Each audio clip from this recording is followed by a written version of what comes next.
So then we are back with more understandings of the time of the Second Tabernacle services, and we find the Aramaic English translation of the word. This translation comes from the original manuscripts of the prophets of the Israelic lineage.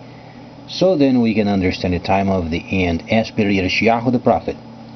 We find layers of understanding of the spring feast, the autumn feast, and also the returning of the cities of the Messiah laid waste for many centuries.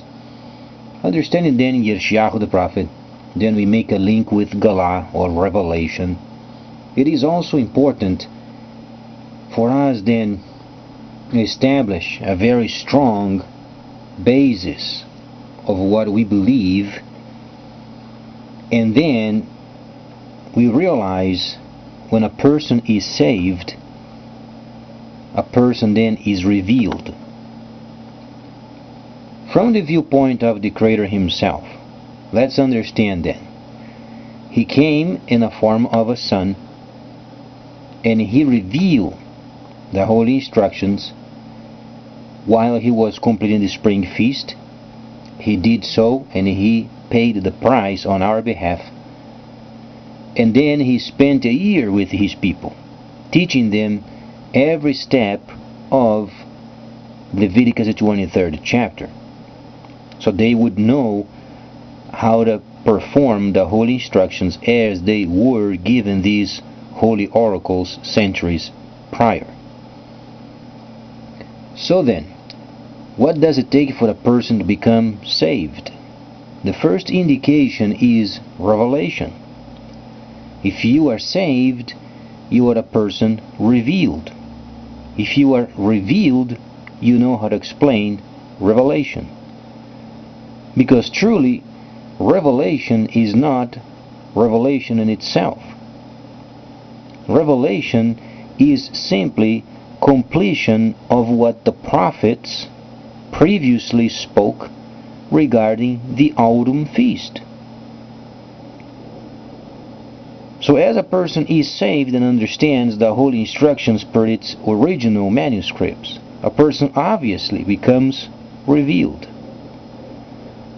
But what can we understand as far as the movements of nations and the changing of transition, as far as 1,000 years of deceit back on track based from the holy instructions themselves? What can we understand of the nations? Simply, as long as nations are linked with China and the new system via computer, then the nations are on their paths of becoming then a portion important of this time of the restoration period. So let's then tackle a problem as far as what many nations are concerned, as far as the environment and the contamination of the air and so on and so forth. If you read the holy instructions, you don't find any section related with a specific layer where nations should take care of the environment. Obviously, a person should not throw garbage in the ocean. Obviously, a person should be clean. A person should throw the garbage in a garbage can. As far as the importance of nations working and rebuilding versus if a person then is going to build a thermoelectric power plant, should they build burning coal? Of course they should build burning coal, because it's more important for nations having jobs and doing what this time and season requires of them. Time of restoration, time of work, time of rebuilding, and then opt out from trying to protect the environment and then making the lives of people miserable. Higher taxes and then not using coal, stringent as far as not burning petroleum. People should be very practical. There are a few concerns people should be very aware of. If a person is then burning coal, would be prudent of having maybe a third stage of filtering prior of releasing the outputs into the air. And this is as far as a person can do. Nations are going obviously to want more electricity, more energy. And then, from the perspective of China, China wants from the nations, as those nations they can provide raw materials and energy. Is then regarding a nation, is the nation then going to become stagnated because it can't burn coal or burn petroleum? Would the Creator then impose on them not to burn coal, not to burn petroleum because of the environment? Obviously, He would not. So we should be doing what is prudent, yet providing energy so then the world can rebuild. Let's understand, for instance, the situation with Australia, for instance, a very great country. I was never there myself, maybe someday. But then watching from television, watching from the internet, it's a very responsible place. Lots of coal. Should they be concerned with the environment? Should they make deals with coal? Absolutely should. In fact, many islands around Australia, they have lots of minerals. In some place, for instance, Papua New Guinea, they have underwater mining. And then would it be prudent of using these resources such as then coal and then using these minerals and making then raw materials ready for China? People must understand and nations must understand the influence of the United States is dying. This was the last push the United States has done to try to gain control. The control at the moment belongs to China and the virtual systems thereof. So then, what can nations do? For instance, the islands of the Pacific.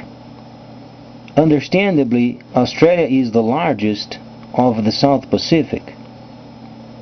Wouldn't it be prudent of sending minerals over there so then it can smelter and then providing raw materials for China ready for use? Australia has a huge advantage of many countries because of the rich areas in many of those islands. They have lots of minerals of many kinds. Imagine the amount of resources Australia could get if they themselves become then a smeltering place, so then China can get raw materials. Now, should these people try then to compete with China? Absolutely not. China was set to become the sole leader of this time of the restoration period, trade-wise speaking.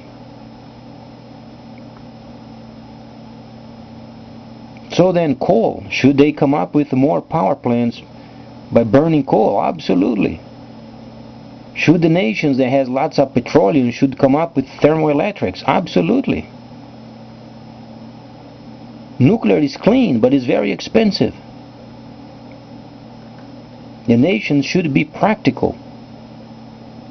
However, they should be concerned of, firstly, not opt for absolutely clean environment, because then makes the lives of the people a true inferno.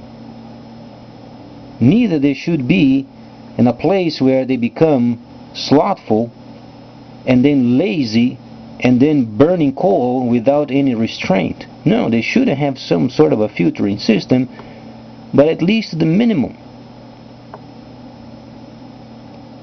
And then do a trade with China. The West is bankrupt. The Eurozone simply is stagnated. It's not growing. In fact, China is making a deal with Germany, so then China is simply saving the Eurozone. Can these nations simply admit they are simply done away with, they are bankrupt?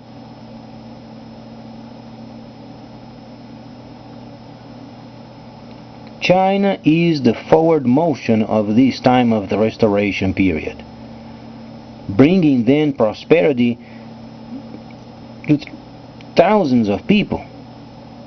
It's going to become more influential when China becomes then aware of the importance of the virtual yen.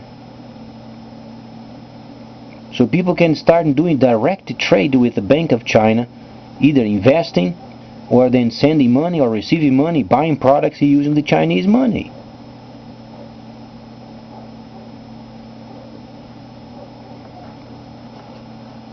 As far as other countries who have petroleum, they should burn it. There are some power stations where they can wisely burn directly petroleum and then producing electricity. You burn the petroleum, warms the water, and then powers up steam turbines and generates electricity.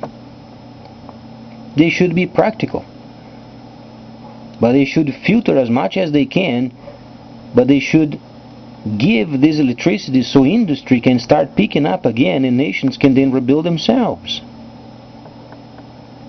This is what the whole instructions expecting from the nations. So then, because of this, then we understand lots of places over the world, lots of resources, and they can come out victorious as China then makes another important move against then the situation that's always the West trying to portray a situation against China every time. But China is in favor of the nations. And then the US then lost its grip on the economy on behalf of destruction and war. Other nations are rebuilding themselves, and China is helping many countries becoming then the responsible and prosperous countries. Next time we're going to evaluate once again this situation and then providing more details regarding Daniel 11 and the movement of forces then around Egypt and then south of Egypt beyond the rivers of Ethiopia. Later on then the sons of Ishmael and also tabernacling on the land of Cush. So please stay tuned, much more coming up.